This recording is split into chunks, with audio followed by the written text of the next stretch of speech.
Hello, second graders. Today in grammar, we are going to review verb tenses, and we're going to practice and review the rules of present tense verbs, and then we're going to do our grammar quiz. And this grammar quiz will show Mrs. Murphy your understanding of present tense verbs. So let's review verb tenses. So a tense is the time. When is the verb happening? So this is our timeline. So if it's happening right now, that is the present tense. That is in the middle of our timeline. If it's already happened, that is in the past. So that's going to be the first thing on our timeline. If it's going to happen, that is the future. And that means it's still going to happen. So that's going to come on the far right of the timeline because it hasn't happened yet. So our timeline line goes from left to right, just like we're reading. Now, here's the rules that we learned on Monday and Tuesday. If you have one noun or subject, most of the time you're just going to add an S. However, sometimes you're going to notice that you're going to have one noun or subject, but the verb ends in S, X, CH, or SH. And you can't just add an S because number one, it doesn't sound right, and number two, it wouldn't really look right either. So you need to look for those verbs. For example, watches is one verb where that ends in a CH. And so I have to add an ES for watches, okay? So down here, our next rule is if you have a plural noun or subject, that means there's more than one noun or subject, then you're going to leave the verb as it is. You're not going to add an S, you're not going to add an ES, you're just going to leave the verb as it is, okay?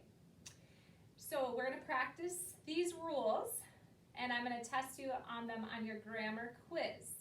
So would you please get out your grammar paper? It looks like this. It is green grammar, and it is page 60, and it has a shooting star on it. Now, Mrs. Murphy has to go to her computer really quickly so that I can pull up both the rules so that you can use the rules on your quiz, and so that you can also, oh, Mrs. Murphy didn't want that, sorry. And so you can also see the grammar quiz. If you need to pause the video to get out your grammar, please do so. If you're waiting for Mrs. Murphy, go ahead and write your name at the top of your paper. I'm going to try to get this a little bigger.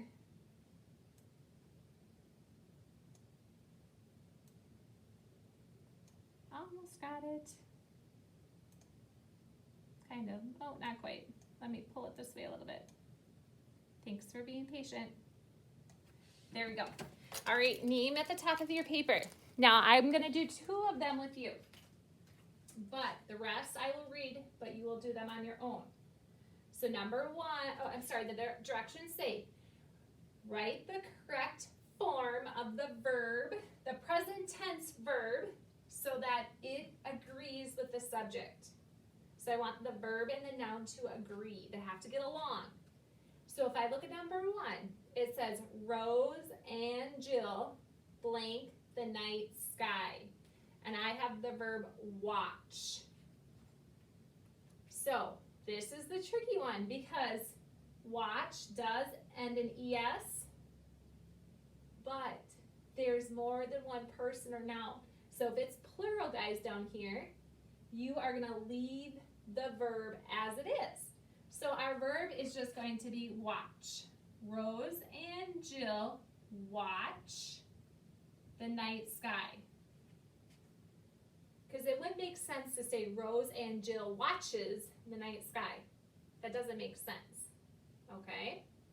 I'm going to put a 2 here to show that there's 2 people. So remember, if there's 2 people, it's going to be down here. You leave the verb as it is.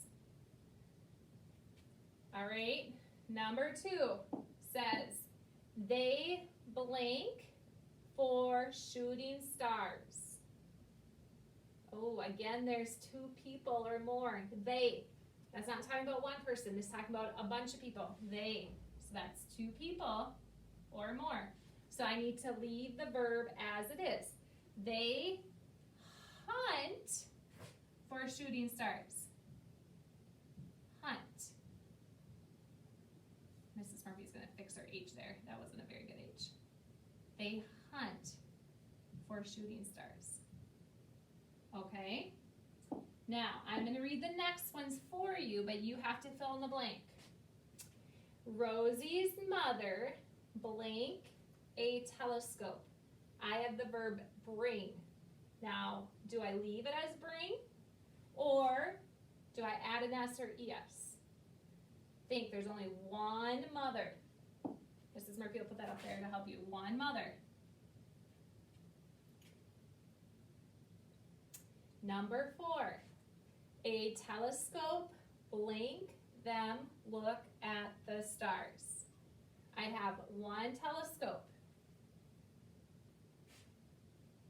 So, a telescope, help them look at the stars. A telescope helps them look at the stars. Or do I have to add an ES? Look what help ends with. Okay. All right, you always want to look at your noun to see what, or your verb to see what it ends with. Number 5, the girls. Now this is more than one girl, so it's 2 or more. The girls blank the moon. My verb is see. So do I leave that verb the same, or do I add an S, or do I add an ES? The girls blank the moon. Number 6, it blank big and white. It, and I want the verb look. Do I want look or looks big and white? I have one it. So think of the rule. If you have one thing, you probably have to add something. It looked big and white. It looks big and white. Number 7, a star. I see the word A, so I know that there's one star. A star blank across the sky. I have shoot or shoots. Now think, do I have to add an S, ES, or do I leave the verb the same? Look, I have one star. And the last one, it blank in the darkness. Now I have one it. So I either have to add an S or ES. Mrs. Murphy's going to help you on this one. But look at your verb, flash. Look what it ends with. So what do you think you have to do to make it make sense? It blank in the darkness. I have flash. How do I make it so that the flash is happening right now? Do I add an S? Do I add an ES? Or do I leave the verb the same? All right, second graders, if you need to go back and watch Mrs. Murphy read these to you again, please go ahead and do that. When you are done, keep this grammar in a safe spot and turn it in so I can give you credit and a grade for your quiz today.